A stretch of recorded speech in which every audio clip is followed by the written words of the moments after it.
Look at this question. An edge of variable cube is increasing at the rate of 3 centimeters per second. It's varying. How fast is the volume of the cube increasing when the edge is 10 centimeters long?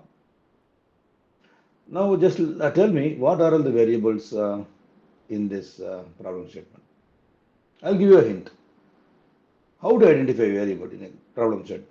See what are the things that increase, because in calculus we rely on continuity, continuously increasing. Now those things are only required while performing a differential calculus. So now look at it. So edge of the cube is increasing, the side of the cube. Then the time is increasing because 3 centimeters per second, so time is increasing. And volume is increasing because you have to find out volume. So there are three variables in this question. They are the side of the cube, the time, and the volume. So let us label them for our convenience. Let's see, let's say that edge is, let's say label it as x, time as time as t, and volume as v. Now it's important to relate them, which is dependent on what. Simple thing, take what has been given in the question. See, the side increases with time. So x increases when time increases. So x is dependent and time is independent. So we can have a derivative right now here, dx dt. One derivative is already there on the other side. So again we have one more derivative, volume and side x.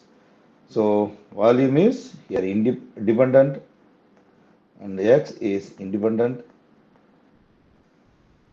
So what do you write? So dv over dx. So we have constructed two variables.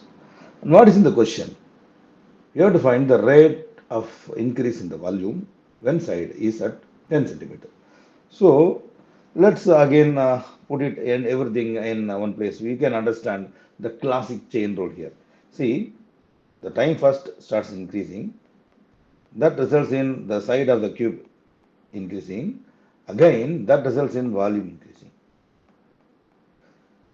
These two we are written as, we construct a derivative dx dt. Keeping these two, we have constructed a derivative, what derivative? dv dx.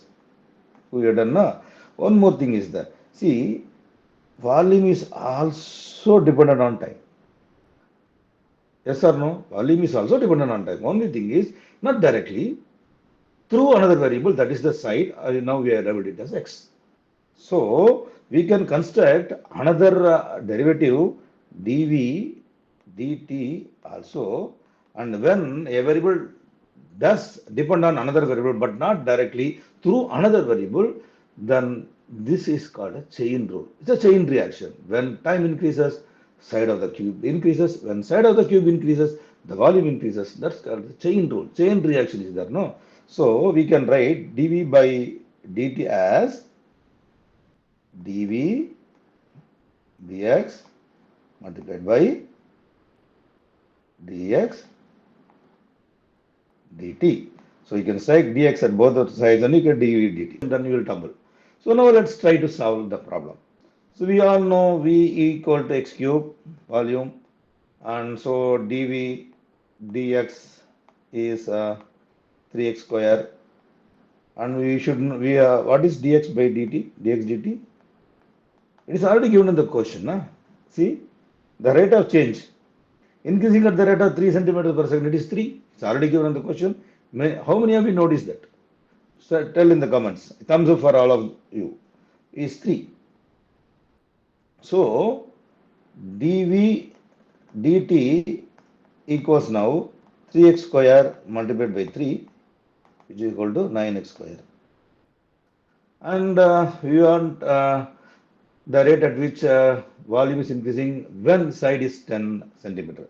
So at x equal to 10, dv dt is 9 multiplied by 10 square. No, substitute x with 10 and we have 900 centimeter cube.